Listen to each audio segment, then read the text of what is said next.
এই আসিয়ার জীবন থেকে মা বোনেরা একটা শিক্ষা গ্রহণ করবেন। আপনার স্বামী যতই জালিম হোক, যতই আপনার উপরে অত্যাচার নির্যাতন করুক না কেন, আপনার উপরে কিছু বীর বাহাদুর স্বামী আমাদের সমাজে আছে, কারণে অকারণে বিকারণে নাম ধরে গালিগালাজের শব্দ তো করে, আবার মায়ের নাম বাবার নাম উচ্চারণ করে অমুকের বেটি তমুক এই ভাষায় গালি দেয়। অবশ্য আলোকচিত্র দান করে এলাকায় এরকম গালি কেউ দেয় না। এরকম বীর বাহাদুর স্বামী নাই আছে? উনি বলছেন নাই, আর আপনারা বলছেন আছে। তাহলে তারপরে আবার সামান্য বিষয় নিয়ে এমনও বীর বিক্রম স্বামী কিছু আছে, সামান্য কারণে অকারণে স্ত্রীকে মারধর করে, গরু ছাগলের মতো পিটায়। এইরকম মার্কা আছে নাকি? এরকমও আছে। সর্বনাশ। রাসূল বলেছেন, যে স্বামী স্ত্রীকে পিটায় সে হলো পৃথিবীর মধ্যে সবচেয়ে বড় কাপুরুষ। কেন মারতে হবে আপনার? কোরআন পড়েন, কোরআনেই তো পদ্ধতি বলা আছে। মারতে হবে কেন?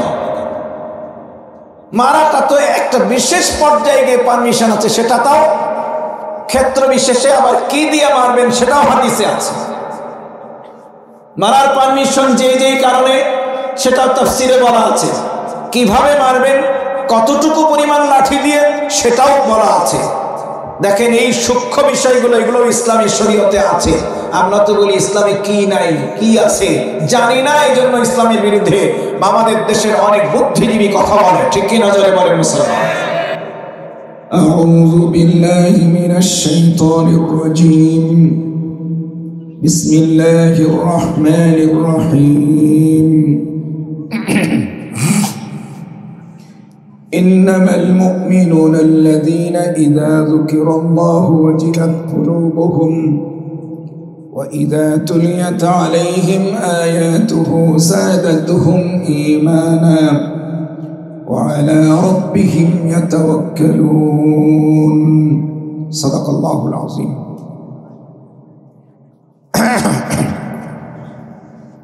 আজকের এই মাহফিলের মুহতারাম সভাপতি, সম্মানিত অতিথিবৃন্দ, আমন্ত্রিত ওলামায়ে কেরাম, শ্রদ্ধেয় মুরব্বিয়ানে আযম, প্রাণপ্রিয় যুবক ভাইরা, স্নেহের কচিকাচারা, পর্দার আড়ালের মা এবং বোনেরা, আমি শুরুতেই ক্ষমা চেয়ে নিয়ে আমার অন্তঃস্থল থেকে আবার আপনাদের সালাম দিচ্ছি। আসসালামু আলাইকুম ওয়া রাহমাতুল্লাহ। আমরা এই মুহূর্তে শুকরিয়া আদায় করছি মহান আল্লাহর দরবারে। সকলেই জবান খুলে উচ্চারণ করুন আলহামদুলিল্লাহ। আমি বলছি আস্তে, আপনারা আরো আসতে বলবেন নাকি? হ্যাঁ, আমার ভোকাল কর্ডের সমস্যা, আপনাদের কি সমস্যা? আপনারা আওয়াজ দেবেন, আরো জোরে বলেন আলহামদুলিল্লাহ। প্রশংসা আদায় হবে কার? সবসময় প্রশংসা করব কার?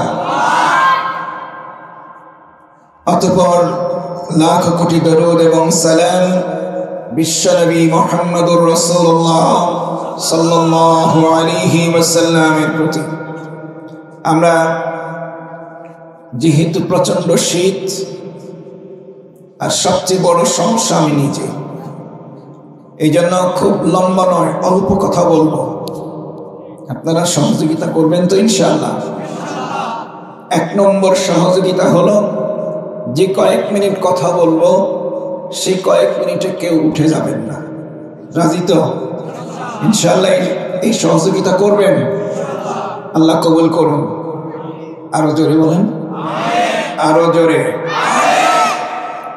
ভূমিকা ছাড়াই সরাসরি আলোচনায় যাব। আমি তেলাওয়াত করেছি কোরআন মাজিদের 8 নম্বর সূরা। কয় নম্বর? আজকে ইংরেজি কত তারিখ? 9।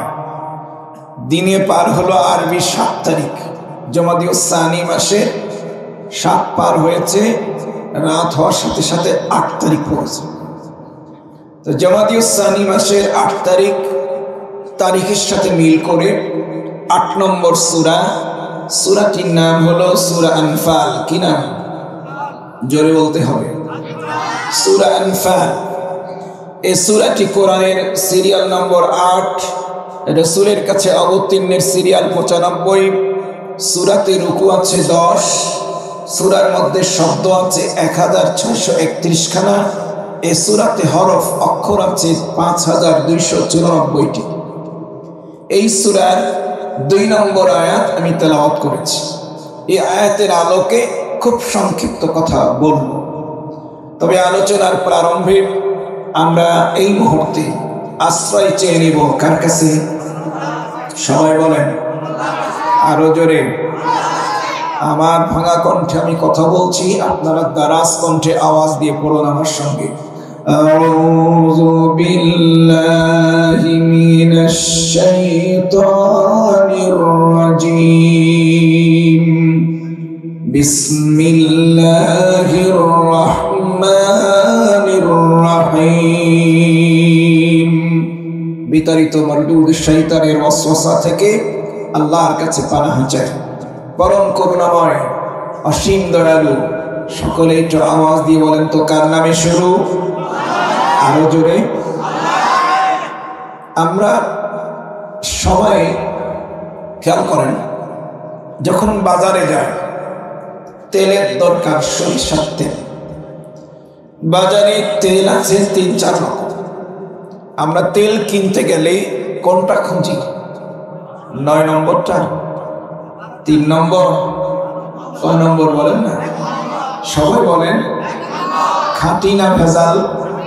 আরো জোরে। তাহলে তেল কিনি খাঁটি, তরকারি কিনি খাঁটি, সব জায়গায় খাঁটি খাঁটি খোঁজার চেষ্টা করি, ঠিক কিনা? এখন সব জায়গায় আমরা খাঁটি খোঁজার চেষ্টা করি। আমরা যারা এখানে বসে আছি বা অনেকে যারা আসেন নাই, আমরা ইমানদার। এই ইমানের মধ্যেও খাঁটি এবং ভেজাল আছে না নেই? চিল্লে বলতে হবে। আমাদের খোঁজা দরকার খাঁটি ইমানদার কারা, খাঁটি মুমিন কারা, আর ভেজালওয়ালা কারা। এটার পার্থক্য করা দরকার আছে না নাই? চিল্লিয়ে বলেন আছে না নাই? আজকের আলোচনা হবে খাঁটি মুমিন কারা, খাঁটি ইমানদার কারা। আমরা তার মধ্যে পড়ছি কিনা, খাঁটির মধ্যে আছি নাকি ভেজালে আছি, এটা আমাদের যাচাই করতে হবে। এবং এটি যাচাই করার যন্ত্র মাধ্যম হলো কি? জোরে, আরো জোরে। আসুন আমরা সেই কোরআন থেকে এই 8 নম্বর সূরা আমাদেরকে কি মেসেজ দিচ্ছে, খাঁটি বের করে দিচ্ছে কাদেরকে, সেটা আমরা দেখি। রব্বুল আলামিন জানাচ্ছেন, ইন্নামাল মুমিনুনাল্লাযীনা ইযা যুকিরাল্লাহ।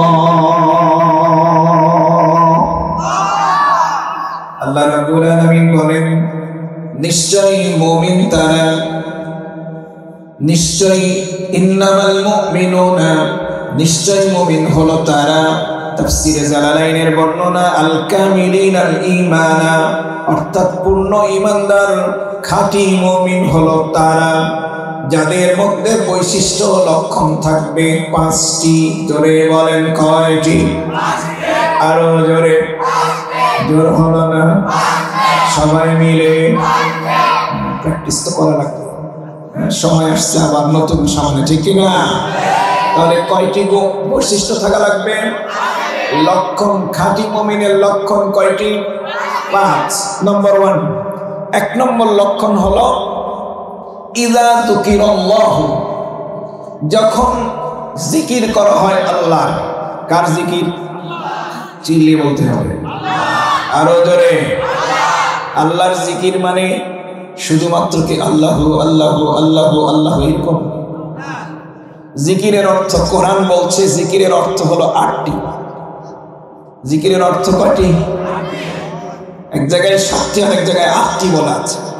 জিকির শব্দের অর্থ হলো কোরআন, জিকির শব্দের অর্থ উপদেশ, জিকির শব্দের অর্থ সালাম, জিকির শব্দের অর্থ বর্ণনা, আলোচনা, বিবৃতি, জিকির শব্দের অর্থ দ্বীন ও শরীয়ত, জিকির শব্দের অর্থ স্মরণ, জিকির শব্দের 8 নম্বর অর্থ হচ্ছে আল্লাহর আইন। সুবহানাল্লাহ বলেন। এই সব কয়টা অর্থ কোরআনে আছে। এই জায়গায় জিকির মানে হলো যখন ইমানদারদের সামনে আল্লাহর জিকির, মানে যখন ইমানদারদের সামনে আল্লাহর আলোচনা করা হয়, কার আলোচনা? জোরে বলতে হবে। আল্লাহ সম্পর্কে যখন কথা বলা হয়, আলোচনা করা হয়, তখন কি হয়? ওয়াজিলাত কুলুবুহুম, তখন তাদের অন্তরটা কেঁপে ওঠে। সুবহানাল্লাহ বলুন।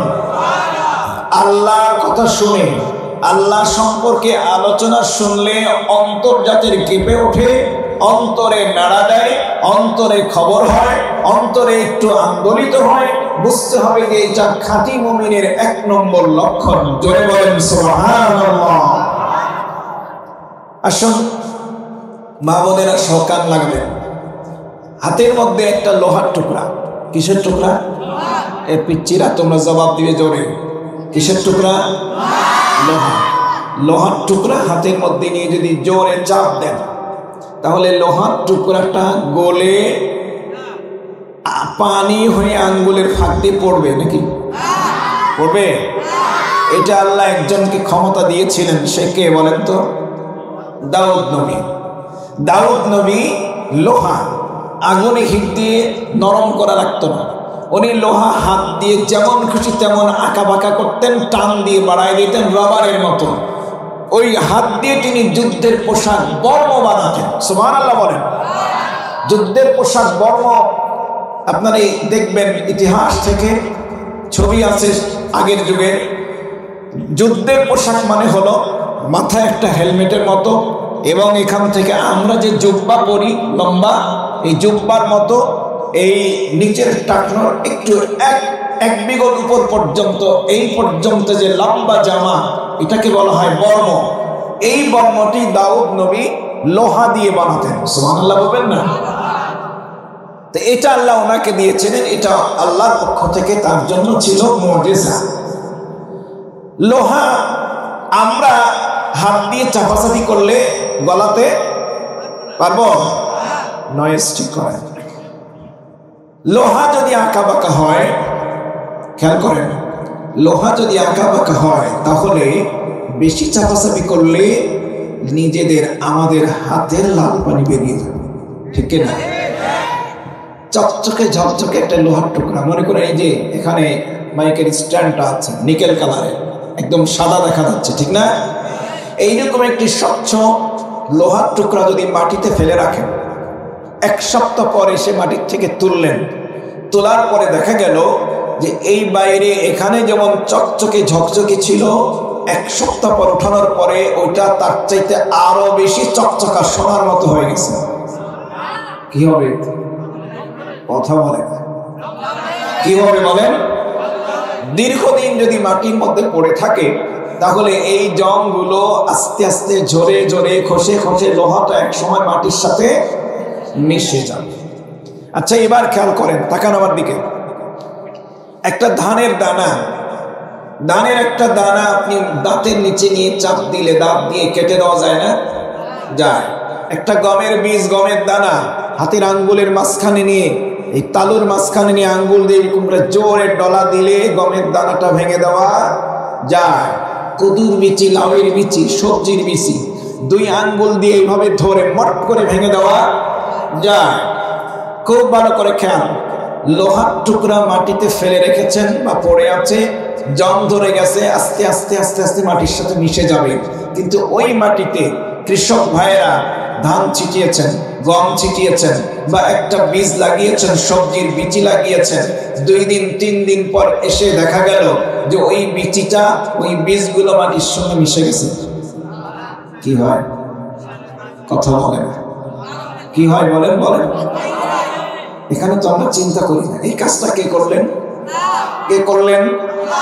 আল্লাহ রাব্বুল আলামিন মাটিকে, জমিনকে নির্দেশ দিলেন, জমিন রে, লোহা তুই খেয়ে শেষ করে ফেলেছিস, কোনো সমস্যা নেই, কিন্তু আমার বান্দা আশরাফুল মাখলুকাত, ওদের খাবারের প্রয়োজন, রিজিকের প্রয়োজন। ওরা ধান ছিটিয়েছে, গম ছিটিয়েছে, বীজ বপন করেছে, বিচি লাগিয়েছে সবজির, খবরদার নষ্ট করবি না। ওরা ওরা খাদ্য গ্রহণ করবে, তোর মধ্যে যে উপাদান আছে বিশেষ করে নাইট্রোজেন, এটাকে আরো বাড়িয়ে দিয়ে সুন্দর করে আমার বান্দাদের জন্য তুই গাছ বের করে দিবি। কে করেন এটা? আল্লাহর এই কথাগুলো একটু চিন্তা যদি করেন, যদি একটু ভেবে দেখেন, তাহলে কি অন্তরের মধ্যে একটু খবর হয় না? হয় না? হয় না?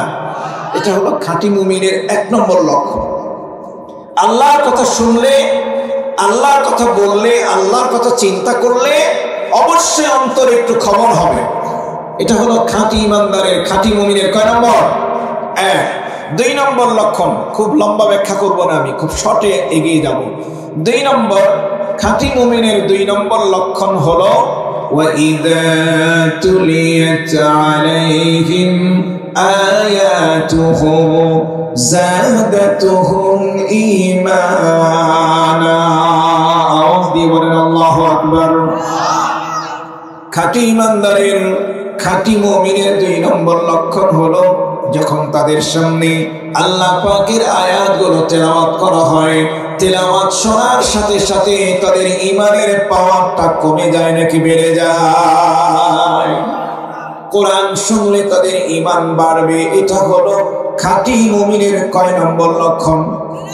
জোরে বলেন, আরো জোরে, সবাই মিলে। এখন যাচাই করতে হবে, চিন্তা করে দেখতে হবে, বাছাই করে দেখতে হবে যে আমাদের ঈমান বাড়ে নাকি কমে। আয়াত শুনলে আমাদের ঈমান বাড়ছে কিনা, আয়াত শোনার পরে আমাদের ঈমান বাড়ছে কিনা, তার একটি প্রমাণ হলো যখন কোরআনের কারি সাহেবগণ, কোরআনের আলোচকগণ আল্লাহ পাকের কোরআনের আয়াত তেলাওয়াতের টান দেন, কোরআনের তেলাওয়াতের আয়াতের টান শেষ হতে দেরি খাঁটি ইমানদারেরা এমন ঈমান বেড়ে যাবে, আয়াতের তেলাওয়াতের টান শেষ হওয়ার সাথে সাথে ঈমানের পাওয়ারে স্থির থাকতে না পেরে সাথে সাথে আল্লাহু আকবার বলে লাফিয়ে ওঠে। এটা খাঁটি মুমিনের 2 নম্বর লক্ষণ। আয়াত শুনলে ঈমান বাড়ে, আর ঈমান বাড়লে তখন জবান দিয়ে প্রকাশ পায় কার ধ্বনি? বলেন না আল্লাহু আকবার। আরো জোরে, আরো জোরে। ঘুম এসে গেছে? বিয়ে করেননি কারা কারা? হাত তোলেন। পিচ্চিরা সহ যাদের বিয়ে হয়নি তাদের হাতগুলো দেখি একটু। কই লম্বা করে, লম্বা করে হাত। বিয়ে এদের হয়নি না? আচ্ছা, হাত তুলে রাখো, হাত তুলে রাখো, হাত তুলে রাখো, হাত তুলে রাখো। তোমরা একটু জবাব দিবা, এখন শুধু তোমরা উত্তর দিবা, বাকিরা বিবাহিতরা চুপ থাকেন। অবিবাহিতরা জবাব দাও। লিল্লাহি তাকবীর, লিল্লাহি তাকবীর। আল কোরআনের আলো। কোরআন আছে যেখানে, কোরআন নাই যেখানে, যৌতুক আছে যেখানে, মিথ্যা কথা যেখানে, বিড়ি সিগারেট যেখানে, বেয়াদবি যেখানে। মাশাআল্লাহ, হাত নামা। বিবাহিতরা হাত তোলেন। মুরব্বীরা বেয়াদবি নিয়েন না। বিবাহিতরা 2 হাত তুলবেন। আপনার নিজের পক্ষ থেকে একটা, বাড়িওয়ালির পক্ষ থেকে আরেকটা। 2 হাত তুলবেন, ঠিক আছে? এবার আপনারা জবাব দেন। লিল্লাহি তাকবীর, লিল্লাহি তাকবীর, লিল্লাহি তাকবীর। আল কোরআনের আলো। শুধু ঘরে জানলে হবে? হ্যাঁ, দূরে কাছে, ভেতরে বাহিরে, সংসদে, রান্নাঘরে, সব জায়গায় কোরআনের আলো জ্বালাতে হবে, ঠিক কিনা বলেন মুসলমান? আল্লাহ কবুল করুন। তাহলে 2 নম্বর লক্ষণ, আল্লাহর আয়াত শুনলে ঈমানের পাওয়ার কমে। জোরে, কমে না বাড়ে? কমে না বাড়ে? জোরে বলেন। আল্লাহর নবীর সাহাবীরা যারা রাসূলের কাছে কোরআন শুনেছেন, তাদের ঈমান কি হয়েছে? কমেছে না বেড়েছে? এমন বেড়েছে, হাজারো নির্যাতন চালিয়ে কষ্ট দিয়েও তাদেরকে ঈমান থেকে সরাতে কেউ পারে নাই। আল্লাহর প্রতি ঈমান, আল্লাহর নিদর্শন আয়াতের প্রতি ঈমান এমন ভাবে এনেছেন জালিম, বিশ্ববিখ্যাত জালেম ফেরাউন। কে বলেন? ফেরাউনের মতো জালিমের স্ত্রী হওয়া সত্ত্বেও হযরত আসিয়া তার ঈমানের পাওয়ারটা এত বেশি বেড়েছে, ঈমান থেকে এক চুল পরিমাণ পেছনে সরানো যায়। ঈমান আনার অপরাধে যেহেতু ফেরাউন নিজেকে কি দাবি করেছিল? নিজেকে রব দাবি করেছে। হযরত মূসা আলাইহিস সালাম দ্বীনের দাওয়াত দিয়েছেন, আল্লাহর কথাগুলো শুনিয়েছেন, তাওরাত শুনিয়েছেন, আয়াত শুনিয়েছেন। আসিয়া ঈমান এনেছেন আল্লাহর প্রতি, মূসার রবের প্রতি। ফেরাউন অর্ডার দিল, আমার স্ত্রী মহারানী হলে হবে কি অন্যদের ক্ষেত্রে যে শাস্তি, তাকেও শাস্তি ভোগ করা লাগবে। অনেক লম্বা ঘটনা, আমি বিস্তারিত যাব না, শুধু ইঙ্গিত দিতে চাই। ফেরাউন অর্ডার দিল যে আমার স্ত্রী আসিয়ার মাকে ডাকো, শাশুড়ি, আমার শাশুড়িকে ডাকো। ডাকা হলো, কয় আপনার মেয়েকে ঠিক করেন, সময় দিলাম 1 সপ্তাহ। কয়দিন? জোরে বলতে হবে। 1 সপ্তাহ টাইম দিলাম। 1 সপ্তাহের মধ্যে ও যা সিদ্ধান্ত নিয়েছে চেঞ্জ করে আমার প্রতি ঈমান আনতে বলেন। 1 সপ্তাহ ধরে মা মেয়েকে বোঝালেন, কাজ হলো? বলেন হলো? হয় না। ফেরাউন দেখলো শাশুড়িকে দিয়ে হলো না, এখন আইনের ক্ষমতার দাপট, অপব্যবহার। ফেরাউন বলল, এক কাজ করো, আসিয়া মহারানী হলে হবে কি, তাকে নিয়ে যাও ময়দানের মধ্যে, নিয়ে সূর্যের আলোর মধ্যে, রোদের মধ্যে ফেলে রাখবে। শরীর থেকে সমস্ত পোশাক কাপড়গুলো খুলে ফেলে তাকে ময়দানের মধ্যে উলঙ্গ করে ফেলে রাখো রোদের মধ্যে। নাউজুবিল্লাহ বলেন। তাফসীরের বর্ণনা, সৈনিকেরা এসে তাকে ধরে নিয়ে যাচ্ছে, হাজার হাজার জনতা ময়দানে হাজির দেখার জন্য। মহারানীকে শাস্তি দেওয়া হবে। আসিয়াকে যখন নিয়ে যাচ্ছে, তখন আসিয়া তিনি আল্লাহর দরবারে হেড অফিসে একটা দরখাস্ত করলেন। কোন অফিসে? বলেন না। হেড অফিসে একটা দরখাস্ত করলেন। দরখাস্তটার ভাষা এই যে একটু আগে শিল্পী গাইলো, এই শিল্পীদের কণ্ঠে এই যুগে হাজার হাজার বছর পরে শিল্পীরা গানটি গাইবে। এই গানটা আল্লাহ আসিয়ার মুখ দিয়ে আল্লাহর কাছে করেছেন গানটা, সেটা কোরআনে আল্লাহ কোট করে দিয়েছেন। সুবহানাল্লাহ বলেন।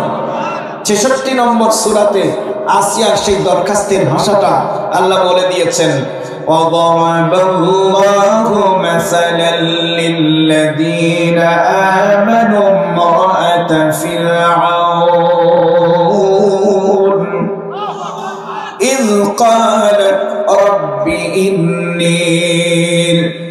إذ قالت رب ابن لي عندك بيتا في الجنة ونجني من فرعون وعمله ونجني من القوم الظالمين.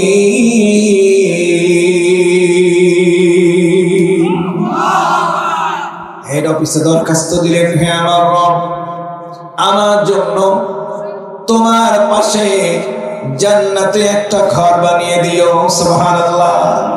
ওই যে শিল্পীরা গানের মধ্যে বলে না, মালিক তুমি জান্নাতে কি তোমার পাশে আমার একটি ঘর বানিয়ে দিও, একটি ঘর বানিয়ে দিও। জোরে বলেন না আমিন। দরখাস্ত চলে গেল হেড অফিসে।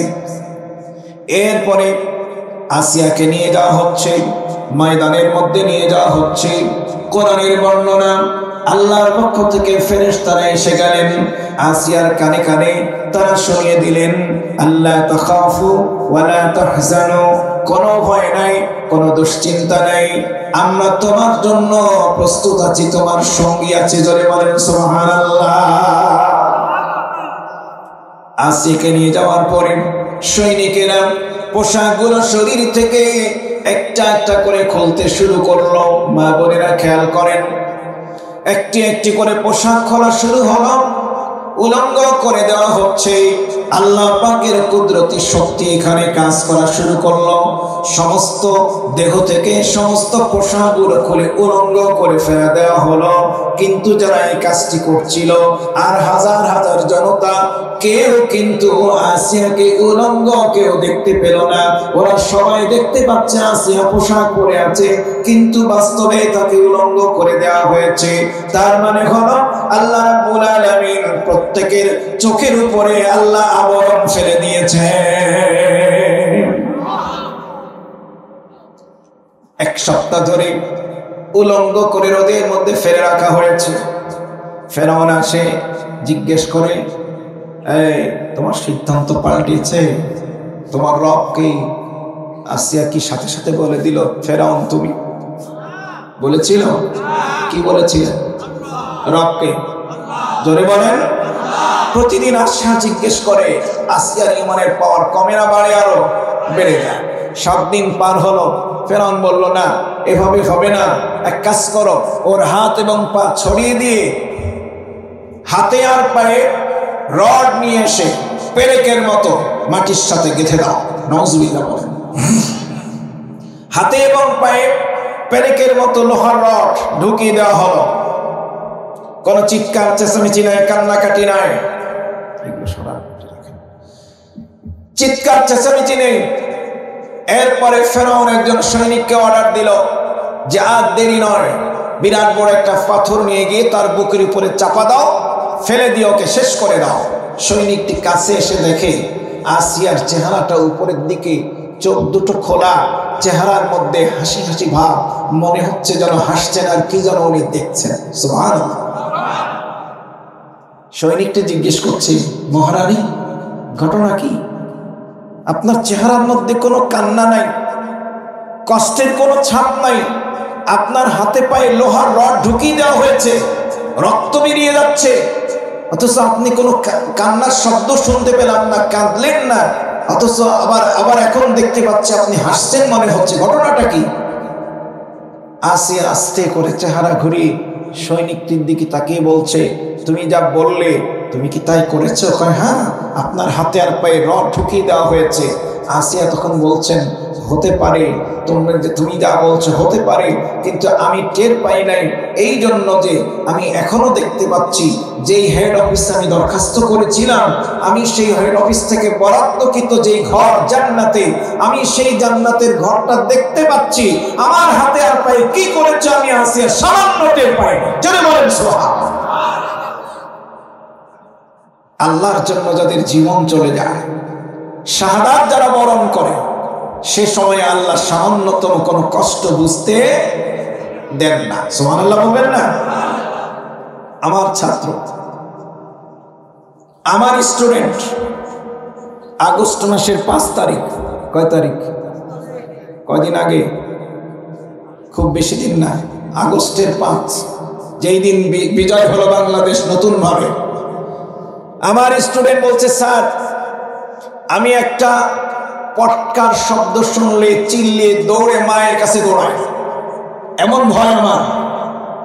মেয়ে ছাত্র, সে বলছে, স্যার অথচ 5 তারিখে রাজশাহীতে ওই আলুপট্টি মোড়, ওখানে আমি সামনে আছি, আমার পাশের জনকে গুলি লাগলো, আমার পাশের জনের গায়ে গুলি লাগলো, পড়ে গেল, আর যে আমি সামান্য একটা পটকার শব্দ শুনে ভয় পেয়ে দৌড়ায়, আমার পাশের জনের গুলি লেগে পড়ে গেল, আর আমি সেই মেয়ে, কোনো ভয় নাই, আমি আরো সামনে এগিয়ে যাচ্ছি। কোন শক্তি যে আমার মধ্যে, এই পাওয়ার দিল আমি নিজেই টের পাইনি। যদি বলেন না সুবহানাল্লাহ। আল্লাহ তো বিজয় এমনি দেননি, ঠিক কিনা বলেন? এই যে পাওয়ার, এই পাওয়ারটা তো এমনি আসে না। মা বোনেরা, হযরত আসিয়া, এই আসিয়ার জীবন থেকে মা বোনেরা একটা শিক্ষা গ্রহণ করবেন। আপনার স্বামী যতই জালিম হোক, যতই আপনার উপরে অত্যাচার নির্যাতন করুক না কেন, আপনার উপরে কিছু বীর বাহাদুর স্বামী আমাদের সমাজে আছে, কারণে অকারণে বিকারণে নাম ধরে গালিগালাজের শব্দ তো করে, আবার মায়ের নাম বাবার নাম উচ্চারণ করে অমুকের বেটি তমুক, এই ভাষায় গালি দেয়। অবশ্য আলোকসূত্র দান করে এলাকায় এরকম গালি কেউ দেয় না। এরকম বীর বাহাদুর স্বামী নাই, আছে? উনি বলছেন নাই, আর আপনারা বলছেন আছে। তাহলে তারপরে আবার সামান্য বিষয় নিয়ে এমনও বীর বিক্রম স্বামী কিছু আছে, সামান্য কারণে অকারণে স্ত্রীকে মারধর করে, গরু ছাগলের মতো পিটায়। এইরকম মার্কা আছে নাকি? এরকমও আছে। সর্বনাশ। রাসূল বলেছেন, যে স্বামী স্ত্রীকে পিটায় সে হলো পৃথিবীর মধ্যে সবচেয়ে বড় কাপুরুষ। কেন মারতে হবে আপনার? কোরআন পড়েন, কোরআনেই তো পদ্ধতি বলা আছে, মারতে হবে কেন? মারাটা তো একটা বিশেষ পর্যায়ে গিয়ে পারমিশন আছে, সেটা তাও ক্ষেত্র বিশেষে। আবার কি দিয়ে মারবেন সেটাও হাদিসে আছে। মারার পারমিশন যেই কারণে সেটাও তাফসীরে বলা আছে। কিভাবে মারবেন, কতটুকু পরিমাণ লাঠি দিয়ে সেটাও বলা আছে। দেখেন এই সূক্ষ্ম বিষয়গুলো, এগুলো ইসলামী শরীয়তে আছে। আমরা তো বলি ইসলামে কি নাই, কি আছে জানি না, এই জন্য ইসলামের বিরুদ্ধে আমাদের দেশের অনেক বুদ্ধিজীবী কথা বলে, ঠিক কি নজরে বলেন মুসলমান? ওস্তাদ বাংলাদেশের একজন বিশিষ্ট ব্যক্তি আমাদের একটা ক্লাসে আলোচনা করছিলেন। তো উনি বলছেন যে স্ত্রীর সাথে একটু রাগঝাল হওয়ার পরে ওনার ভীষণ চিন্তা এবং পরিকল্পনা যে স্ত্রীকে উনি মারবেন, একটা সুন্নাত আদায় করবেন আর কি। তো এখন খেতে বসে ওনার ছেলেকে, বাচ্চাকে জিজ্ঞেস করছেন, আচ্ছা রাসূল তো স্ত্রীকে মারার ক্ষেত্রে পারমিশন দিয়েছেন, সেটা হলো যে লাঠি দিয়ে মারলে লাঠিটা হবে অর্ধ হাত, আমরা যে পরিমাণ ওই যে নিমের ডাল দিয়ে কি করি, মেসওয়াক করি, মেসওয়াকের পরিমাণ লাঠি। তো উনি বলছেন এতটুকু মেসওয়াকের সমান লাঠি দিয়ে যদি মারি তো লাগবেই তো না। এখন ছেলেটা বলছে, ছোট্ট বাচ্চা তো বলছে, আব্বু এক কাজ কর, এইভাবে না মেরে ছোট তো গুঁতা দাও। এখন বাচ্চার কথা শুনে বাবাও হাসে, ঘরের ভিতরে থেকে মাও হেসে দিয়েছে। এখন হাসি যখন হলো আর মারার প্রশ্ন আছে, সুবহানাল্লাহ বলবেন না? তাহলে ইসলামী শরীয়ত মানতে গেলে অটোমেটিক সমাধান হয়ে যায়। এরপরেও মা বোনদের বলবো, আপনার স্বামী যদি ওইরকম ভাগ্যে পড়ে যায়, জালিম ফেরাউন মার্কা স্বামী যদি হয়, এরপরেও আপনি ইসলামের পথে কিভাবে চলবেন, নিজের ঈমানকে কিভাবে টিকিয়ে রাখবেন, আসিয়ার কাছ থেকে এই শিক্ষা আপনি গ্রহণ করবেন। জোরে বলেন, সেখান থেকে শিক্ষা নেওয়ার দরকার আছে না নাই? আছে। তাহলে আমরাও আমাদের ঈমানকে বৃদ্ধি করব কিসের মাধ্যমে? চিল্লিয়ে বলতে হবে, আরো জোরে বলেন। কোরআনের মাধ্যমে ঈমান বাড়বে। ঈমান যদি বেড়ে যায় তাহলে ব্যক্তি অন্যায় করবে না, গুনাহ করবে না। ঈমান যদি বেড়ে যায় যুবকেরা সন্ত্রাসী হবে না। ঈমান যদি বেড়ে যায় যুবকেরা মাদকাসক্ত হবে না। ঈমান যদি বেড়ে যায় যুবকেরা সন্তানের বাবা মায়ের সাথে বেয়াদবি করবে না, মুরব্বীদের সাথে বেয়াদবি করবে না, দুষ্টামি করবে না, ইফটিজিং করবে না, অন্যায় করবে না। জোরে বলেন ঠিক না বেঠিক? মাধ্যম হচ্ছে ঈমান বাড়ার মাধ্যম হলো কি? আরো জোরে সবাই মিলে, জোর হলো না? এই কোরআন তেলাওয়াত যত বেশি হবে, যত বেশি করা হবে, যত বেশি শোনা হবে, তত ঈমান বাড়বে আর তত বেশি নৈতিকতা বাড়বে, অন্যায় সমাজ থেকে দূর হয়ে যাবে।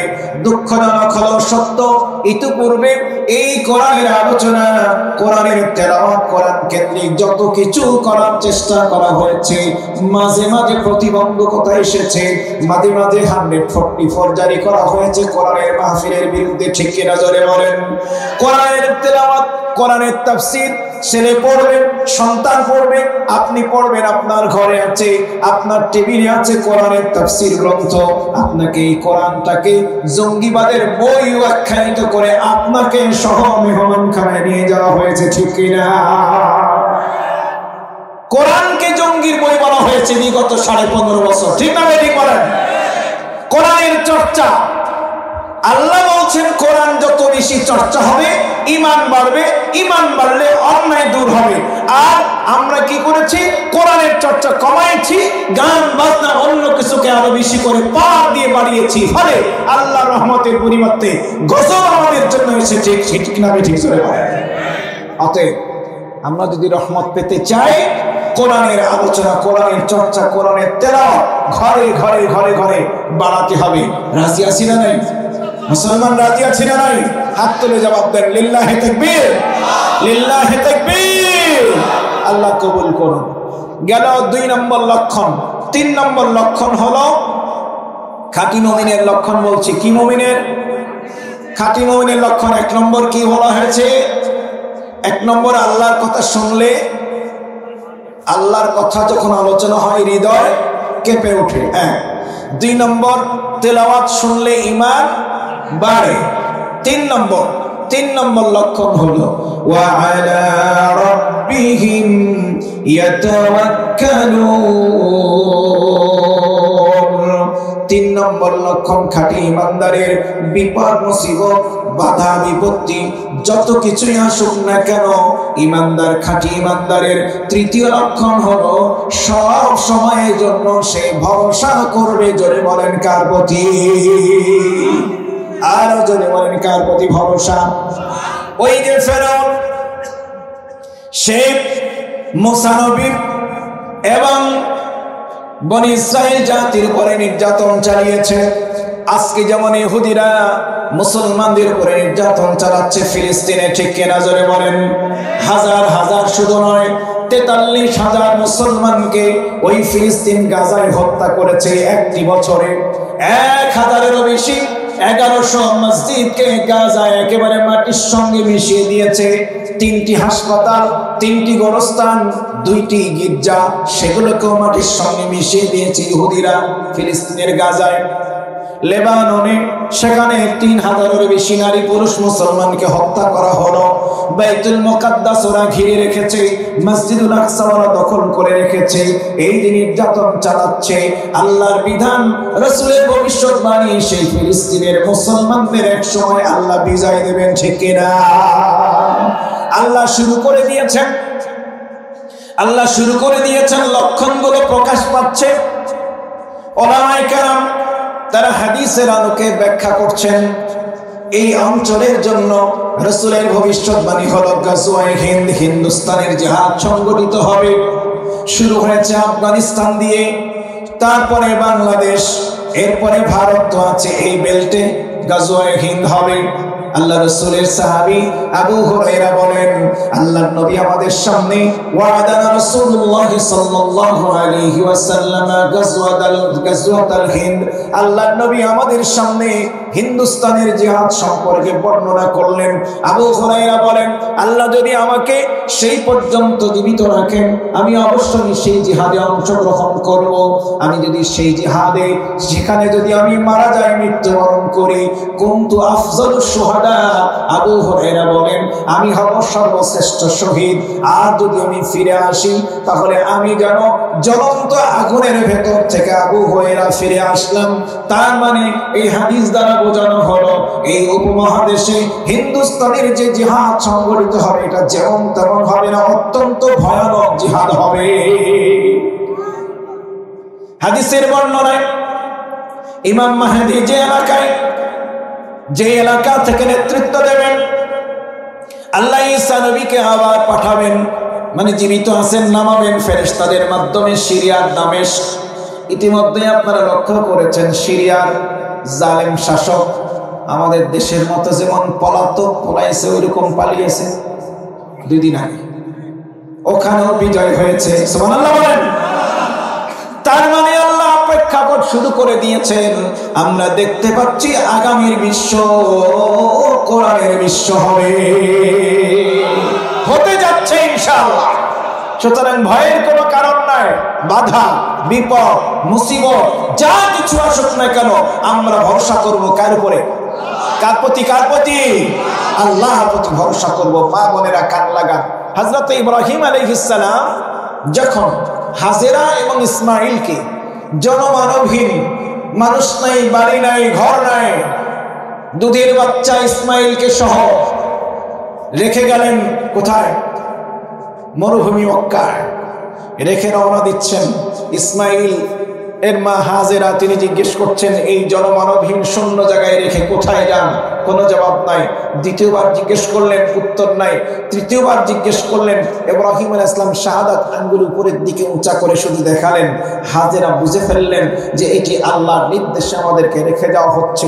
সাথে সাথে হাজেরা বললেন, ও আমার প্রাণের স্বামী, ও আল্লাহর নবী, ও পয়গম্বর ইব্রাহিম, যে আল্লাহর নির্দেশে আপনি আমাদেরকে রেখে যাচ্ছেন, কোনো চিন্তা নাই, আপনারও কোনো দুশ্চিন্তা নাই, আপনি নিশ্চিন্ত মনে চলে যান এলাকায়, ফিলিস্তিনে আপনার গ্রামে যান, কোনো অসুবিধা নাই। আমি ভরসা করলাম সেই আল্লাহর উপরে, তাওয়াক্কুল করলাম আল্লাহর উপরে, যে আল্লাহর নির্দেশে রেখে যাচ্ছেন সেই আল্লাহ আমাদেরকে এখানে দেখাশোনা করবেন। জোরে বলেন না সুবহানাল্লাহ। আল্লাহ পাক হাজেরার এই তাওয়াক্কুল, এই আল্লাহর উপরে ভরসাতে এত খুশি হলেন। একজন নারী আল্লাহর উপরে ভরসা করার কারণে আল্লাহ পাক এমন বরকত দিলেন। এই যে হাজী সাহেব পাশে বসা, মক্কাতুল মুকাররমায় আল্লাহ এত বরকত দিলেন, পৃথিবীতে যত রকমের ভালো ভালো খাবার বিভিন্ন দেশে উৎপন্ন হয়, ফল হয়, ফল ফলাদি, সমস্ত কিছু মক্কায় পাওয়া যায়। সুবহানাল্লাহ বলবেন না? সারা পৃথিবীর মুসলমান ওই মক্কা থেকে জমজমের পানি সাপ্লাই নিচ্ছে, ঠিক না ভাই? ঠিক জোরে বলেন। তাহলে আল্লাহ যদি একজন নারীর এই আমলটা কি? আল্লাহর উপরে তাওয়াক্কুল, ভরসা, এটাতে খুশি হয়ে আল্লাহ যদি বরকত দিতে পারেন, রিজিকের ব্যবস্থা করতে পারেন, মক্কাবাসীর জন্য বরকত দিতে পারেন। ও মা, আপনি যদি আপনার ঘরে, আপনার সংসারে সকল বিষয়ে অন্যের কি আছে না আছে, আরেকজনের ঘরে কত আছে না আছে, আরেকজনের সম্পদ কি আছে, টিভি ফ্রিজ থেকে শুরু করে ইন্টেরিয়র ডিজাইন অন্যের ঘরে আছে, আপনার ঘরে নাই, এই নিয়ে মন খারাপ না করে আপনিও যদি আল্লাহর উপরে ভরসা করেন, তাহলে আপনার সংসারে উন্নতি দিতে পারেন কে? চিল্লিয়ে বলেন না কে? রিজিকের ব্যবস্থা করার মালিক আল্লাহ। তাহলে হাজেরা থেকে মা বোনেরা 2 নম্বর শিক্ষা হাজেরাত থেকে নেবেন, সেটা হলো আল্লাহর উপরে কেমন করে ভরসা করতে হয়, তাওয়াক্কুল কেমনে করতে হয়। মা বোনেরা এটা হাজেরার জীবনী পড়বেন আর ওখান থেকে শিখবেন। আসিয়ার থেকে শিখবেন জালেম স্বামীর অধীনে থেকে কিভাবে ঈমানকে টিকিয়ে রাখতে হয়, আর হাজেরাত থেকে শিখবেন কিভাবে আল্লাহর উপরে তাওয়াক্কুল করতে হয়। জোরে বলেন না সুবহানাল্লাহ। তাহলে খাঁটি মুমিনের 3 নম্বর লক্ষণ হলো যখন যে কোনো বিপদ, মুসিবত, অভাব, অনটন যা কিছু হোক না কেন, মামলা, হামলা, জেল, জুলুম, জরিমানা, ফাঁসি, যা কিছু হোক, ভরসা কার উপরে? জোরে বলেন, আল্লাহর উপরে ভরসা। এই গেল 3। 4 নম্বর খাঁটি মুমিনের লক্ষণ হলো আল্লাযীনা ইউকিমুনাস সালাতা। 4 নম্বর লক্ষণ হলো খাঁটি মুমিন যারা হবে তারা নামাজ কায়েম করবে। জোরে বলেন, কি কায়েম করবে? নামাজ কায়েম করবে। নামাজের আলোচনা এখানে করব না, কারণ কিছুদিন আগে ওই যে কি যেন সর্বমঙ্গলা নাকি, ওখানে নামাজ সম্পর্কে আলোচনা করেছিলাম, যারা ওখানে গিয়েছেন শুনেছেন। এটা সহজ কথা, নামাজ কায়েম যারা করবে। নামাজ কায়েম কি? আমরা যেটা করি সেটা হলো কোনো রকমে নামাজ পড়ি, কোনো রকমে পড়ি। পড়া কি? পড়াটা আমরা সহজেই বুঝি। এই যে ছাত্ররা যারা আছো, স্যার যখন ক্লাস 6, 7, 8 ছাত্রদেরকে, এই আব্দুল করিম দাঁড়াও, স্যার এই এত পৃষ্ঠা 3 নম্বর লাইনের পরের লাইন থেকে পড়ো, ছাত্র তখন কি করে? রিডিং পড়ে শোনায়, ঠিক না ভাই? ঠিক। অন্যরা সবাই শোনে, ওকে পড়ে, বাস তুমি থামো, বাড়ায় তুমি পড়ো, পড়তেছে, এটা হলো রিডিং পড়া, ঠিক না ভাই? ঠিক। আমরা নামাজ পড়ি, নামাজেদের আল্লাহু আকবার, সুবহানাকাল্লাহুম্মা ওয়া বিহামদিকা পড়ি তো, আবি হামদিকা সানা পড়ি, আল্লাহুম্মা বাঈদ বাইনা বাইদি। হাদিসের মধ্যে 12টা সানার কথা আছে, আমরা পড়ি একটা। রাসূল এক এক সময় এক একটা পড়তেন। এগুলো নিয়ে অনেকে ঝগড়া করে, কোনো ঝগড়ার কারণ নেই, যিনি যেটা জানেন পড়বেন, কোনো অসুবিধা নেই। এরপরে আমরা সূরা ফাতিহা পড়ি, অন্য সূরা পড়ি, তোতা পাখির মতো পড়ি, রুকুতে যাই সুবহানা রাব্বিয়াল আযীম, সিজদাতে যাচ্ছি সুবহানা রাব্বিয়াল আলা, তারপরে সব শেষ হলো আসসালামু আলাইকুম, আসসালামু আলাইকুম, পড়া হলো, কায়েম হলো না। কায়েম কি? কায়েম হচ্ছে যে নামাজ যখন আদায় করব, প্রত্যেকটা রুকুন, রুকু, সিজদা, তাসবিহ, তাহলিল, তেলাওয়াত কি কি পড়া হচ্ছে বুঝে বুঝে পড়া, এটার নাম হলো নামাজ কায়েম। ঠিক মতো আদায় করা। 1 2 নম্বর অর্থ হলো আমি একা না, আমার পরিবারের সবাই নামাজ আদায় করবে। 3 নম্বর হচ্ছে আমার সমাজের ইমানদার যারা তারা নামাজ আদায় করবে। আমার দেশের সব মুসলিম যারা দাবি করে সবাই নামাজি হবে, এটাকে বলা হয় নামাজ কায়েম। আবার এবার আপনারা বলেন দেখি, আমাদের সমাজে খাঁটি মুমিনের 3 নম্বর লক্ষণ নামাজ কায়েম, এটা কি আছে? জোরে বলেন আছে? নাই। নামাজ কায়েম থাকলে সমাজে কোনো অন্যায় অনাচার থাকতো না, কিন্তু নামাজও আছে অন্যায়ও আছে। তাহলে বুঝতে হবে আমাদের নামাজ কায়েম হচ্ছে না, কিন্তু কায়েম করতে হবে, তাহলে সমাজ থেকে অন্যায়গুলো দূর হয়ে যাবে। নামাজ কায়েম কিভাবে হয়, কোন পন্থায় হয়, এই শিক্ষাগুলো তো শিক্ষা প্রতিষ্ঠানে দেওয়া হয় না, এগুলো আলোচনা করা হয় না। আর এগুলো যখন আলেম ওলামা মাহফিলে জুমার খুতবা আলোচনা করে, তখন মসজিদ কমিটির সভাপতি, সেক্রেটারি অথবা দাপট যারা থাকেন তারা বলেন এই হুজুরকে এখানে রাখা যাবে না। কথা বলেন ঠিক না ঠিক? কারণ নামাজের মধ্যেও রাজনীতি আছে। অনেক বলে হুজুর রাজনীতির কথা বলবেন না, আরে নামাজেই তো রাজনীতি আছে। কেমন? নামাজ যিনি পড়ান তিনি কে? চিল্লিয়ে বলেন, আরো জোরে। আপনাদের এলাকায় ইমাম সাহেব নাই? আচ্ছা, আপনাদের এলাকার মসজিদের ইমাম সাহেবকে যাকে তাকে ধরে নিয়েছে, বানিয়েছেন? যাকে তাকে কাকে করেছেন? যিনি যোগ্য, ঠিক কিনা বলেন? কথা বলেন না কেন? এখন যদি আপনারা দেখেন যে যাকে আপনার ইমাম বানাবেন বা বানিয়েছেন, ইমাম করার আগেই দেখলেন যে এই লোকটা তো মিথ্যা কথা বলে, এমন কাউকে আপনি ইমাম বানাবেন? আপনি যদি জানেন যে এই মানুষটা হতে পারে কোরআনের হাফেজ, কিন্তু এই তো অমুক জায়গায় বিশ্ববিদ্যালয়ে দেখেছি, বিশ্ববিদ্যালয়ের ছাত্র, এখানে অনেক যুবক আছেন, ছাত্রও আছেন, ওনারা এসে রিপোর্ট দিলেন কমিটিকে যে এই যে হুজুরটা এসেছে ইমামতি করার জন্য, আমি তো দেখেছি রাজশাহী বিশ্ববিদ্যালয়, ওখানে আমতলা, জামতলা, লিচুতলা বিভিন্ন চত্বর আছে, আবার একটা ইংলিশ চত্বর আছে। তো অমুক চত্বরে বেপর্দায় মেয়েদেরকে নিয়ে বসে ঘন্টার পর ঘন্টা গল্প করতেন, আড্ডা দিয়েছেন, এই হুজুরকেই আমি দেখেছি। এইরকম রিপোর্ট পাওয়ার পরে তাকে ইমাম বানাবেন? জোরে বলেন না কেন? বা যদি কেউ জানেন যে যাকে ইমাম বানাবেন রিপোর্ট এসছে বা উনি এসেছেন, আপনারা জানলেন যে ইনি অমুকের সাথে লেনদেনের সমস্যা আছে, তার আমানতদারি নাই, টাকা পয়সা গোলমাল করেন, এইরকম ব্যক্তিকে ইমাম বানাবেন? যদি আপনারা জানেন যে ইনি সুদের সাথে সম্পৃক্ত, ঘুষের সাথে সম্পৃক্ত আছেন, তাকে ইমাম বানাবেন? বানাবেন নাকি? বানাবেন না। তাহলে ইমাম মানে হলো নেতা। নামাজ পরিচালনার জন্য যিনি ইমামতি করবেন তাকে নেতা বলা হয়। এই মসজিদের নেতা বানাচ্ছেন, এগুলো রিপোর্ট থাকলে যেমন আপনি বানাবেন না, ঠিক একইভাবে নামাজ শিখাচ্ছে যে তোমরা তোমাদের সমাজের নেতা বানানোর ক্ষেত্রেও ইমাম বাছাই করার সময় যেমন দেখছো, ঠিক একইভাবে তোমাদের করতে হবে।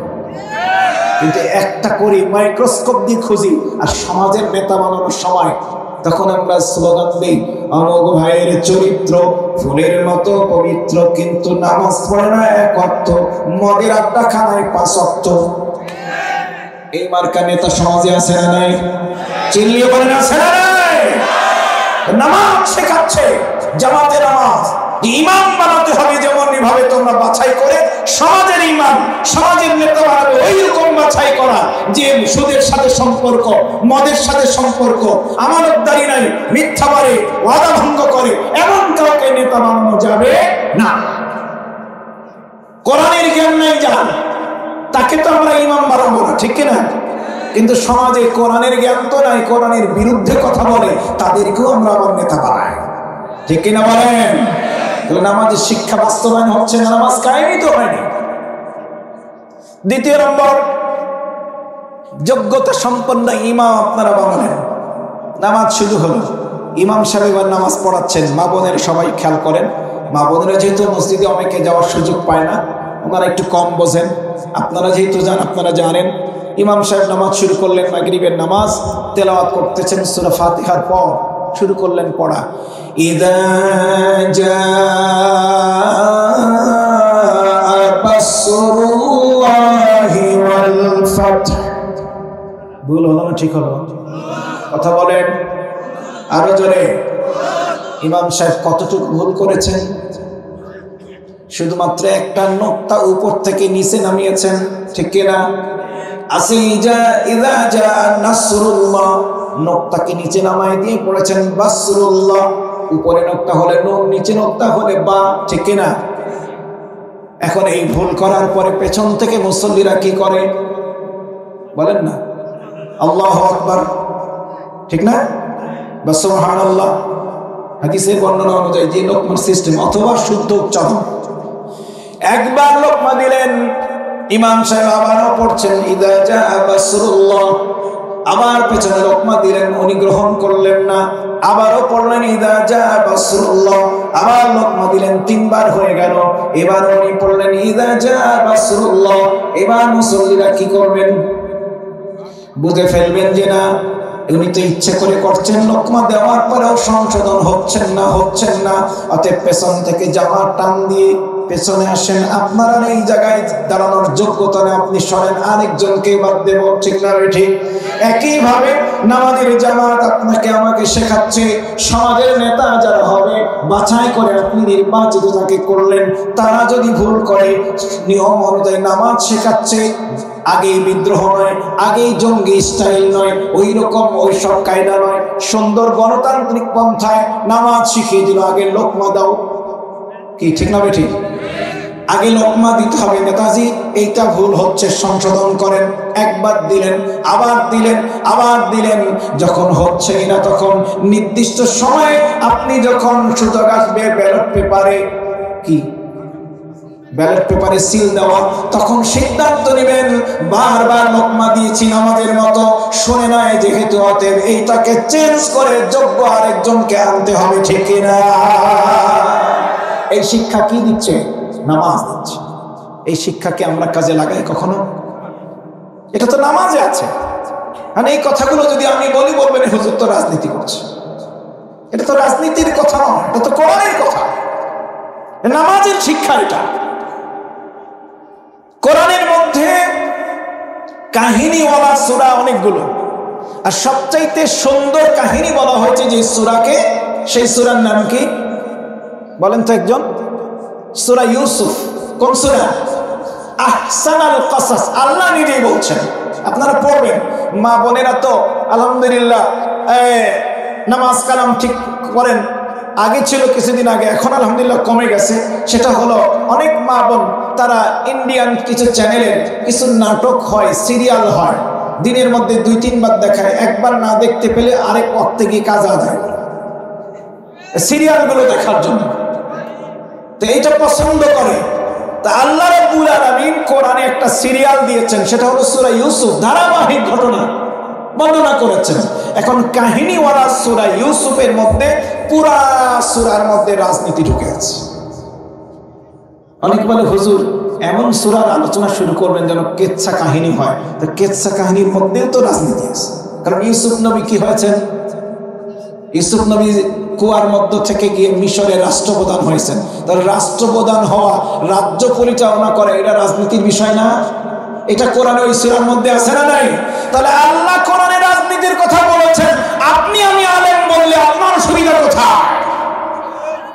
যে বলবে কোরআনে রাজনীতি নাই, মাহফিলে রাজনীতির কথা বলা যাবে না, বুঝতে হবে তার ইমানের গোলমাল হয়েছে, ইমানের খবর আছে, ইমানটা তার কমায় চলে গেছে, সালাইন চলছে, ঠিক না? ঠিক বলে। এজন্য দৃষ্টিভঙ্গি পাল্টাতে হবে। আল্লাহর কোরআনে যা আছে তাই আমাদেরকে মানতে হবে, গ্রহণ করতে হবে। এটাই শান্তি, এটাই কল্যাণ। তাহলে ইমানদারের, খাঁটি ইমানদারের 4 নম্বর লক্ষণ কি? নামাজ কায়েম। জোরে বলে নামাজ কায়েম। 5 নম্বর লক্ষণ হলো ওয়া মিম্মা রাযাকনাহুম ইউনফিকুন। জোরে বলেন আল্লাহু আকবার। 5 নম্বর লক্ষণ হলো খাঁটি মুমিন যারা হবে, খাঁটি ইমানদার যারা হবে, আল্লাহ তাদেরকে যে রিজিক দিয়েছি, যাকে যতটুকু দিয়েছি তার থেকে যাকে বেশি দিয়েছি সে বেশি দান করবে, যাকে কম দিয়েছি সে কম দান করবে। আমি আল্লাহর পথে ব্যয় করবে সাধ্যমতো। এটা হলো খাঁটি মুমিনের 5 নম্বর লক্ষণ। এখন যদি আমি আল্লাহর পথে ব্যয় করতে, আল্লাহর পথে আমার সম্পদ, আমার অর্থ ব্যয় করতে আমি কুণ্ঠিত হই, তাহলে তো খাঁটি ইমানের মধ্যে আমরা পড়ব না। এই জন্য মসজিদ, মাদ্রাসা, মাহফিল, কবরস্থান, বিভিন্ন সমাজসেবামূলক কার্যক্রম, সমাজের উন্নয়নে, কল্যাণে, দ্বীনের কল্যাণে যখন যেদিক থেকে ডাক আসবে, আহ্বান আসবে, আমরা সকলে মিলে যেমন সময় দেব তেমনি ভাবে আমাদের মাল দেব।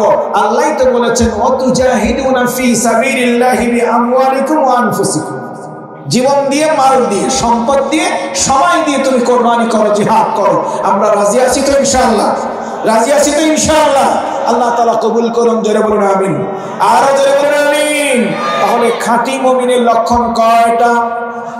আরো জোরে সবাই মিলে। এক নম্বর কি বলেছি বলেন? মুখস্থ করতে হবে। এক নম্বর, আল্লাহর কথা শুনলে অন্তর নাড়া দেবে। 2 নম্বর, আয়াত শুনলে ঈমান, বলেন ঈমান বাড়বে। 3 নম্বর, ভরসা কার উপরে? আল্লাহর প্রতি। 4 নম্বর কি কায়েম? জোরসে 4 নম্বর নামাজ কায়েম। 5 নম্বর আল্লাহর পথে ব্যয়। 5 নম্বর আল্লাহর পথে, জোরে বলেন আল্লাহর পথে। এখন এই 5টি গুণাবলী অর্জনের মধ্য দিয়ে আমরা সকলেই খাঁটি মুমিন হতে চাই না চাই না? চিল্লিয়ে বলেন চাই না চাই না? হাত তুলে দেখান কারা কারা চায়। লম্বা করে হাত তোলেন। লিল্লাহি তাকবীর, লিল্লাহি তাকবীর, লিল্লাহি তাকবীর। আল্লাহ কবুল করুন। আমার মা বোনেরা, আপনাদের উদ্দেশ্যে 2 জন নারীর কথা বলেছি। একজন হচ্ছে আসিয়া, একজন হলো হাজের। দুজনের থেকে 2 শিক্ষা। 3 নম্বর শিক্ষা নেবেন হযরত মারিয়ামের জীবন থেকে। সেটি হলো কি, মারিয়াম ছিলেন আল্লাহর অনুগত, ইবাদতে, জিকিরে তিনি মশগুল থাকতেন। আপনারাও মারিয়ামের জীবন পড়বেন আর তার থেকে এই শিক্ষাটা নেবেন। আল্লাহর গোলামি কিভাবে করতে হয়, আল্লাহর আনুগত্য কেমনে করতে হয়, এই ইবাদতে কিভাবে মশগুল থাকা লাগে, এই শিক্ষাটি মারিয়ামের জীবন থেকে আপনারা গ্রহণ করবেন। 4 নম্বর যার কাছ থেকে আপনারা শিক্ষা নেবেন তিনি হলেন বিবি রহিমা, হযরত আইয়ুব আলাইহিস সালামের স্ত্রী। আইয়ুব নবী দুরারোগ্য ব্যাধি, দীর্ঘ 17-18 বছর রোগগ্রস্ত ছিলেন। সবাই তাকে ছেড়ে চলে গেল, স্ত্রী রহিমা তিনি চলে যান নাই। ঠিক না বেঠিক বলেন? এই জন্য স্বামীর সেবা এবং স্বামীর জন্য ত্যাগ কিভাবে করতে হয় এই শিক্ষাটা বিবি রহিমার কাছ থেকে গ্রহণ করবেন, রহিমার জীবনী পড়বেন। 5 নম্বর স্বামীর আনুগত্য, স্বামীর সাথে কিভাবে সংসার জীবন চালাতে হয় এই শিক্ষাটা নেবেন হযরতে খাদিজাতুল কুবরা রাদিয়াল্লাহু তাআলা আনহার জীবন থেকে। কারণ হযরত খাদিজা তিনি ছিলেন সমাজের মধ্যে সেই যুগে সবচেয়ে ধনী মহিলা। আল্লাহ রসুলের ঘরে যখন আসলেন, বিয়ে হওয়ার পর এমন অবস্থা গেছে, আল্লাহ রসুলের ঘরে, যেই ঘরে অবস্থান করছেন, হাত যদি উপরের দিকে উঁচা করেন হাত থেকে যায় ছাদের সাথে। সংসারে তেমন কিছু নাই। এই ধনীর দুলারে খাদিজা একবারের জন্য বলেন নাই রসুলকে কেন এই নাই সেই নাই, কোন ভিডিও কখনো করেন নাই। আল্লাহু আকবার। সুতরাং হযরত খাদিজার জীবনী পড়বেন আর শিখবেন, এটি কাজে লাগাবেন।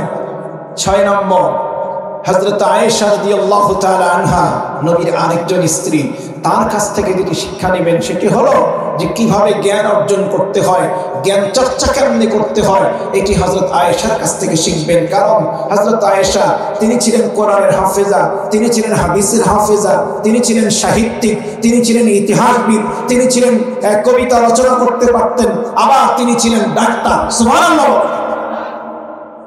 এতগুলো জ্ঞানের অধিকারী ছিলেন। জ্ঞান অর্জনে আল্লাহ রাসূলের পারিবারিক জীবনের হাদিসগুলোর টেপ রেকর্ডার ছিলেন আম্মা আয়েশা। সুবহানাল্লাহ। রাসূলের পারিবারিক জীবনটা কেমন ছিল আম্মা আয়েশার হাদিসগুলো পড়লে সব পাওয়া যায়। স্বামী স্ত্রীর সম্পর্ক কি হবে, একান্ত সময় কিভাবে কাটিয়েছেন, এগুলো সব ওনার কাছ থেকে পাওয়া যায়। সুতরাং আম্মা আয়েশার জীবনী পড়বেন এবং সেখান থেকে শিক্ষাগুলো নেবেন। 7 নম্বর যেই মহিলা জীবনী পড়বেন এবং শিখবেন তিনি হলেন হযরতে ফাতেমা, রাসূলের কন্যা। ফাতেমার কাছ থেকে যেটি শিখবেন সেটি হলো পর্দা কিভাবে রক্ষা করতে হয়। মেয়েদের এই যে আমরা লাশ বহন করি খাটিয়াতে, এই লাশ একটা চাদর দিয়ে ঢেকে দিয়ে নিয়ে যায়, তাই না? এটা প্রথম চালু করেছিলেন হযরত ফাতেমা। তিনি প্রথম বলেছিলেন যে রাত্রে আমাকে কবর দেবে এবং আমাকে যেন কেউ বুঝতে না পারে, খেদমত করে যেতে পারি, এই দোয়া চাই। আপনাদের জন্য দোয়া করে আপনারাও কোরআনের খেদমতে এগিয়ে যাবেন। সবশেষ কথা, এই যে এলাকার যুবকেরা এই কমিটি এই সুন্দর বাগান তৈরি করেছেন, কোরআনের বাগান, এইখানে এই ময়দানে প্রতি বছর সুন্দর পরিবেশে, আজকে হঠাৎ করে গত কি বলে যে রাত্রে ভালো ছিল, আজকে সকাল থেকে আবহাওয়াটা একটু খারাপ, তাই না? কুয়াশা ছিল, পরে আবার বৃষ্টি শুরু হলো। তো এবং দেখতেই পাচ্ছি যে কুয়াশায় প্যান্ডেলের ভেতরে চলে এসে অন্ধকার হয়ে যাচ্ছে, তাই তো?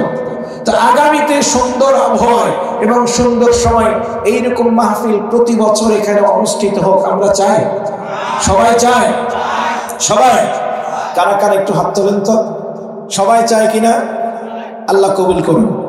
আরো জোরে বলেন আমিন, আরো জোরে বলেন আমিন। এখানে জনপ্রতিনিধিরাও আছেন, আপনাদের প্রিয় মানুষ, জনমনোনীত নেতা আমাদের পাশে বসে আছেন, পেছনে কে চলে গেছেন? ও ছিলেন, চেয়ারম্যান ছিলেন না, কি নাম? আব্দুল সালাম সাহেব। এভাবে যারা আছেন সবাইকে নিয়ে প্রতি বছর এইরকম একটা আয়োজন হোক আমরা চাইতো ইনশাআল্লাহ।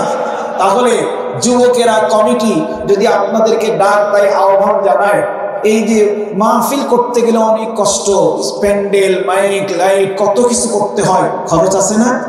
আপনাদের কাছে চেয়ে বেড়াতে হয়। কোনো কোনো জায়গায় দেখি, দেশের বিভিন্ন জায়গায় যাই তো, রাস্তার মধ্যে মাইক নিয়ে 4-5টা ছেলে পেলে দাঁড়ায়, গাড়ি আটকায় আর কালেকশন করে, এটা দেখতেও খারাপ লাগে, অনেকে বিরক্তও হয়। তো এই মাহফিল বাস্তবায়নের জন্য এইরকম যেন এলাকার কাউকে করা না লাগে, আমাদেরকে আগে এগিয়ে আসতে হবে। পারবো না ইনশাল্লাহ? এই জন্য আমি পরামর্শ দেব, ভাইদেরকেও বলবো, আপনাদেরকেও বলবো, আপনারা একটা সিস্টেম চালু করবেন। সেটা কি? আপনারা একটা সিস্টেম করবেন। আল্লাহ রসুলের বদর যুদ্ধ হয়েছে ইসলামের ইতিহাসে প্রথম জিহাদ। এই জিহাদে মুসলমান বাহিনীর সংখ্যা ছিল 300, কত বলেন? 313 জন। আপনারা কি করবেন? 313 জনের একটা সদস্য বানাবেন। 313 জন সদস্য, বদরি সাহাবীদের মতো। এই এক একজন সদস্য কি করবেন? বছরে একটা অ্যামাউন্ট ধরবেন। যদি কেউ 1000 পারে 1000 দিবেন, কেউ 500 পারেন 500 দিবেন, 200 পারেন দিবেন, কেউ 20 পারেন দেবেন। এগুলো জমা করবেন এক বছরে। এক বছরে 1000 টাকা দেয়া বা 500 টাকা দেয়া মাহফিল বাস্তবায়নের জন্য খুব কিন্তু কঠিন কাজ না, ঠিক না? এইরকম করে নিয়ে যদি আপনারা কাজ শুরু করেন, দেখবেন যে একটা সুন্দর মাহফিল বাস্তবায়ন করা একেবারে পানির মতো সহজ হয়ে যাবে, ঠিক না? ঠিক। তো এইরকম যদি ওনারা ডাক দেন আপনাদেরকে, আপনারা সাড়া দেবেন তো ইনশাল্লাহ? সদস্য হবেন তো? কারা কারা হবেন একটু হাত তোলেন যে আমরা সদস্য হব ইনশাআল্লাহ। কবুল করেন। জোরে বলেন আমিন, আরো জোরে আমিন, আরো জোরে বলেন আমিন। সব শেষ কথা মাদের জন্য, মা বোনেরা, আলহামদুলিল্লাহ এই আলোকছত্র ছাড়া দেশের সব জায়গায় যেখানেই যাচ্ছি সেখানে মা বোনেরা পুরুষদের প্যান্ডেলের চাইতে মা বোনদের প্যান্ডেলের সংখ্যা বেশি থাকে। ইসলামের জন্য অবদান পুরুষদের চাইতে মায়েদের কম না, বেশি বড়। ইসলামের ইতিহাসে প্রথম রক্ত দিয়েছেন, শহীদ হয়েছেন মা হযরতে সুমাইয়া, ঠিক না? কোরআন সংকলনের পরে কোরআনের কপিটা যার কাছে সংরক্ষিত ছিল তিনি হলেন মহিলা হযরতে হাফসা রাদিয়াল্লাহু আনহা। এভাবে মা বোনদের অবদান সব জায়গায় বেশি, মাহফিল গুলোতেও বেশি। মা বোনদেরকে বলবো, ও মা, আপনারা আপনাদের ঘরগুলোকে কোরআনের দুর্গ বানান, ঘরগুলোতে কোরআনের চর্চা বানান, বাচ্চাদেরকে কোরআন শোনান, কোরআন শেখান, বাচ্চাদেরকে গালিগালাজ দেবেন না। আমার ওই রাজশাহী শহরে বস্তি এলাকায় অনেক মা অনেক বাবা সন্তানকে আগারি পাগারি তুগারি অমুকের বাচ্চা তমুক এইরকম বলে গালি দেয়। আলোকছত্র এলাকায়, দামকুড়া এলাকায় কোনো মা কোনো বাবা নিজের সন্তানকে এভাবে গালি দেয় না, দেয় না, তাই তো? যদি কেউ দেন, খবরদার, সন্তানদেরকে গালিগালাজ করবেন না, ভালো ভাষা উচ্চারণ করবেন, সুন্দর ভাষায় কথা বলবেন, শাসন করবেন, গালি দেবেন না। গালি দিয়েছেন 3 দিন পরে ওই গালিটা আপনাকে দিয়ে আবার শুরু করবে। অতএব ভাষা শেখান সুন্দর, শাসন করেন, অসুবিধা নাই, গালিগালাজের শব্দ নয়, আদব কায়দা ভদ্রতা শেখাবেন।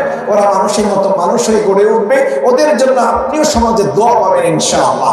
মা বোনেরা নামাজ আদায় করবেন 5 ওয়াক্ত, রমজানে রোজা রাখবেন, স্বামীর আনুগত্য করবেন, আর পর্দা ঠিক মতো পালন করবেন। রাসূল বলেছেন ওই নারীকে আল্লাহ বলবেন, ও আমার বান্দি, তুমি জান্নাতের সকল দরজা তোমার জন্য খোলা, যেখানে যেতে চাও তুমি ঢোকো। সুবহানাল্লাহ। এগুলো করবেন, আল্লাহ তাআলা সকলকে কবুল করুন। এই আশাবাদ, এই আহ্বান জানিয়ে আবারও সকলের জন্য দোয়া করে এবং দোয়া চেয়ে ভাঙা কণ্ঠে অনেকক্ষণ কথা শুনেছেন, আপনাদেরকে ধন্যবাদ জানিয়ে আমি আমার কথা এখানে শেষ করছি। ওয়া আখিরু দাওয়ানা আনিল হামদুলিল্লাহ, আস্তাগফিরুল্লাহাল্লাযী লা ইলাহা ইল্লা হুয়াল হাইয়ুল কাইয়্যুম ওয়া আতুবু ইলাইহি। আলহামদুলিল্লাহি রাব্বিল আলামিন, ওয়াসসালাতু ওয়াসসালামু আলা সাইয়্যিদিল মুরসালিন ওয়া আলা আলিহি ওয়া আসহাবিহি আজমাইন।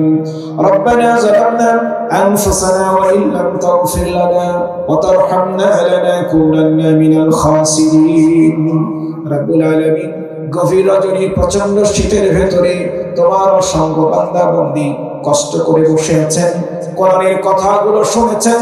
আয় আল্লাহ, উলামায়ে কেরাম কোরআনের কথাগুলো বলেছেন, আমরা পরিশেষে গুনার বোঝাগুলো মাথায় নিয়ে তোমার দরবারে হাত তুলেছি। মেহেরবানি করে আমাদের সকলের জিন্দেগীর তামাম গুনাহগুলো তুমি মাফ করে দাও।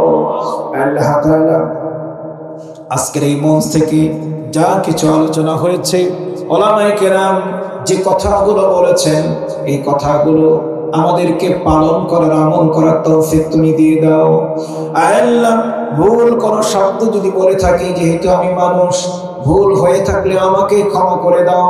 তোমার বান্দা বান্দীদের যেখান থেকে ভুল শব্দগুলো দূর করে দাও, শিক্ষণীয় কথাগুলো মনে রেখে আমল করার সুযোগ করে দাও, পরিবেশ তৈরি করে দাও। আয় আল্লাহ, সেই সাথে আমাদের গুনাহগুলো তুমি মাফ করে দাও। আমাদের আপনজন, আত্মীয় স্বজন যারা কবরবাসী, তাদের ক্ষমা করে দাও। আয় আল্লাহ, পাশেই কবরস্থান, কতজন এখানে ঘুমিয়ে আছেন, কবরবাসী সকলকেই তুমি মাগফিরাত দিয়ে দাও।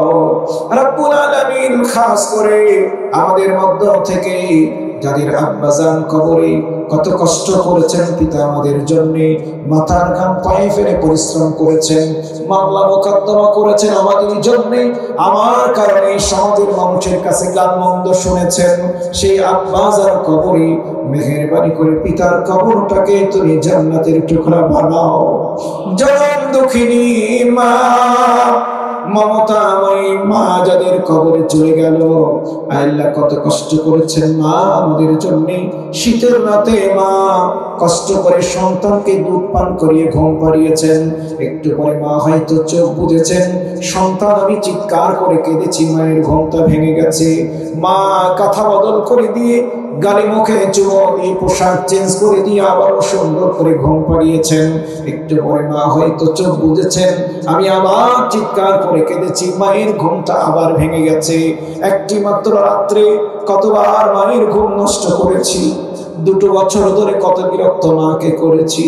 দুনিয়ার এমন কোন মা তো নেই যে মা রাগ করে, ঘুম নষ্ট হওয়ার কারণে রাগ করে সন্তানের গলাটা টিপে ধরে খাট থেকে আছাড় দিয়ে ফেলে দিয়েছেন, এমন কোন মা আমরা দেখি না। আয় আল্লাহ, সেই মা যাদের কবরে, মায়ের কবরখানাকে তুমি জান্নাতের টুকরা বানিয়ে দাও। আল্লাহ, যার যে সমস্যা আছে দূর করে দাও, অসুস্থ যারা সুস্থ করে দাও। আল্লাহ, কোরআনের খাদেমদেরকে কবুল করে নাও। কোরআনের পাখি শহীদ আল্লামা দেলওয়ার হোসেন সাঈদী, আল্লাহ কোরআনের কথাগুলো মানুষদেরকে বলে গেছেন। রব্বুল আলামিন, নিঃসন্দেহে তিনি শাহাদাত বরণ করেছেন। আল্লাহ, তার বলে যাওয়া কথাগুলো, স্বপ্নগুলো আল্লাহ আমাদেরকে দেখার তুমি সুযোগ করে দাও। রব্বুল আলামিন, আল্লাহ যারা দেশকে জুলুম মুক্ত করার জন্য, ফ্যাসিজমকে দূর করার জন্য আল্লাহ জীবন দিয়ে দিল, ছাত্র জনতা, আলেম ওলামা, নারী পুরুষ, রব্বুল আলামিন সকলকে শহীদ হিসেবে কবুল করে নাও। সারা বিশ্বের মুসলিম উম্মাহকে হেফাজত করো, খাস করে ফিলিস্তিনের মুসলমানদেরকে আল্লাহ রক্ষা করো। আল্লাহ মসজিদুল আকসাকে ইহুদিদের হাত থেকে মুসলমানদের অধীনে তুমি দিয়ে দাও। আল্লাহ সারা বিশ্বের মুসলিম নেতৃবৃন্দ যারা, তাদেরকে নেক হয়ে ঐক্যবদ্ধ করে দাও। আমাদের প্রিয় মাতৃভূমি বাংলাদেশকে হেফাজত করো, এই জমিনকে তোমার কোরআনের জন্য তুমি কবুল আর মঞ্জুর করে নাও। আল্লাহ তাআলা, এই মাহফিলের আয়োজন যারা করেছেন আল্লাহ তুমি তাদেরকে কবুল করো। যারা সহযোগিতা করেছেন, আগামীতে বাস্তবায়নের জন্য সহযোগিতা করবেন, শোনার জন্য যারা এসেছেন, আসবেন, আলোচনার জন্য যারা এসেছেন, আগামীতে আসবেন, সকলকে তুমি কবুল করো। আল্লাহ মা বোনদের দোয়া কবুল করো, তাদেরকে আবেদা সালেহা কানিতা জ্ঞানবতী বুদ্ধিমতী স্বামীর অনুগতা পর্দানুশীলা বানিয়ে দাও। আল্লাহ নিঃসন্তানকে সন্তান দাও, আল্লাহ ঋণগ্রস্তকে পরিশোধ করার তৌফিক দিয়ে দাও, কন্যাদায়গ্রস্ত যারা সুপাত্রে পাত্রস্থ করার তৌফিক দাও। আল্লাহ আমাদের সন্তানদেরকে, যুবকদেরকে, তরুণদেরকে জ্ঞানবান, বুদ্ধিমান, পরহেজগার, তাকওয়াবান বানাও। যুব সমাজকে আল্লাহ মাদকাসক্ত থেকে দূরে রাখো। আল্লাহ এদেরকে নৈতিকতা সম্পন্ন দেশ পরিচালনার ভবিষ্যৎ যোগ্যতম কর্ণধার তাকওয়াবান হিসেবে তুমি এদেরকে কবুল করে নাও। রব্বুল আলামিন আজকের এই মাহফিলকে তুমি কবুল করো। আল্লাহ আজকের এই মাহফিলকে তুমি কবুল করো। সবশেষ প্রার্থনা, আল্লাহ আমাদেরকে কবরে তো যেতেই হবে, কোনো সন্দেহ নাই। কোন সময় যাব কেউ আমরা জানি না। মসজিদের টাওয়ার থেকে কখন জানি ঘোষণা শুরু হবে কেউ বলতে পারি না। মসজিদের ওই খাটলি ফ্লাইটটা কখন বাড়ির দরজায় হাজির হবে কেউ আমরা জানি না। কোন সময় না জানি আমার জন্য কাপড়ের কাপড় কিনতে বাজারে দৌড়ানো শুরু হয়ে যাবে। সেই মুহূর্তটি আসার পূর্বে আমাদের প্রত্যেকের জবান দিয়ে তুমি জারি করে দিও লা ইলাহা ইল্লাল্লাহু মুহাম্মাদুর রাসূলুল্লাহ সাল্লাল্লাহু আলাইহি ওয়াসাল্লাম। আসসালামু আলাইকুম ওয়া রাহমাতুল্লাহ।